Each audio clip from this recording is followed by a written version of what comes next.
Imagine this. Your alarm rings. You open your eyes, not even sure why, but you're already irritated. No time for breakfast. Another day of pointless meetings awaits. At home, you're drained, so you throw on a show, open your phone, scroll a bit, and go to bed. Day after day, week after week, years. And then, one day you wake up and realize your life slipped away. The unspoken lie we believe. We don't say it out loud, but most people live according to one quiet, subconscious belief. I have time. I'll do the important stuff later. This illusion of eternity is dangerous. Because of it, we tolerate relationships that drain us, stay in jobs we hate, postpone dreams that once lit a fire in us. And why? Because someday will be a better time. But what if it won't? Why we fear death, and why we shouldn't. Death is invisible today. We're not surrounded by illness, war, or loss. Death has been moved into hospitals, funeral homes, behind walls. But it was never there. Death is part of life. Marcus Aurelius wrote, "Think often of death, not as something terrible, for in itself it is not shameful. Only what is evil is shameful." Death terrifies us not because it's cruel, but because it reminds us of an uncomfortable truth. Life is short, and we often don't live it. But what if we flip that? Finiteness equals meaning. If you had unlimited time, what reason would there be to do anything today? You could fix your relationship whenever, start your dream whenever. Waste a day? No problem. You've got billions more. But because our time is limited, every choice matters. Every yes and every no carries weight. If life had no end, it would have no value. It's not how long you live, it's how. Now imagine two lives. Life 1. A man lives to 90.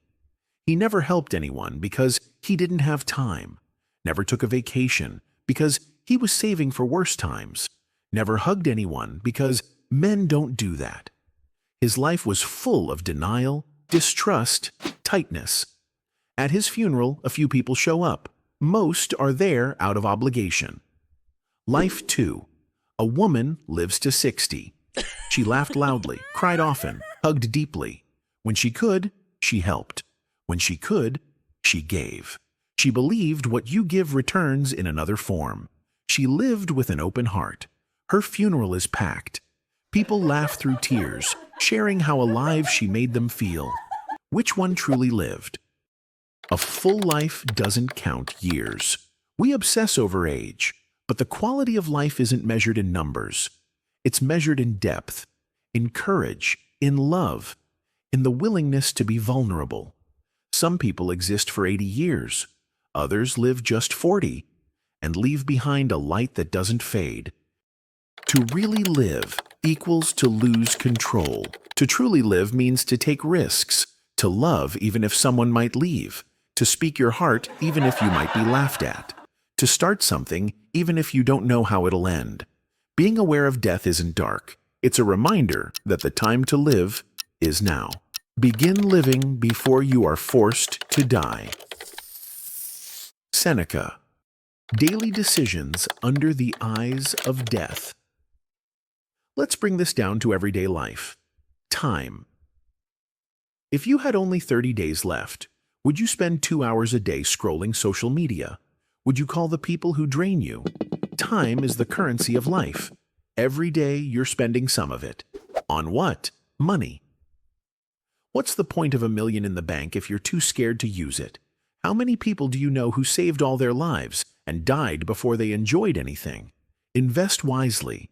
Spend consciously. But above all, don't be afraid to live. Relationships. What would you say to your loved ones if you knew it was the last time? Why don't you say it today? Body. Would you treat your body the same if you knew you had just a few years left? Or would you finally eat, sleep, breathe in a way that makes you feel alive? Joy that doesn't wait. People wait for someday, when they have more money, when the kids are older, when they can finally afford it, when the time is right. But what if that moment already came, and you missed it? Death is not the tragedy. The tragedy is that people never truly lived. Nepalese proverb. The present moment as a sanctuary. All you truly have is right now, not yesterday, not tomorrow, just now. You don't live your life, you live this moment, and then the next one. And even if tomorrow doesn't come, will you be able to say you didn't waste this one? Practical anchors. How to start living fully. 1. Daily Stoic ritual. Each morning remind yourself of your mortality, not as fear, but as light that sharpens the colors of life. Memento Mori. Remember death. 2. End of day reflection. What did you experience today that you'd be grateful for if this were your last day? 3. Daily giving. Each day, give something. Attention, a smile, advice, help, money. When you give, you live more intensely. 4. The courage to speak the truth. Tell people what you feel. Don't wait for the funeral. 5. Do the things that scare you, but matter. Because they're what keeps you truly alive. Live in a way that makes death powerless. We fear death when we know we haven't truly lived. But if you've lived, death is not your enemy. It's just the final period on a story you were brave enough to write. It doesn't matter when you die. What matters is that by the time you do, you've lived so fully, you're not afraid to go. So, what kind of life do you want to have behind you? Not the longest one, but the one you're proud of. If this hit home, subscribe. This channel is for people who want to live intentionally, who know that time is not a guarantee.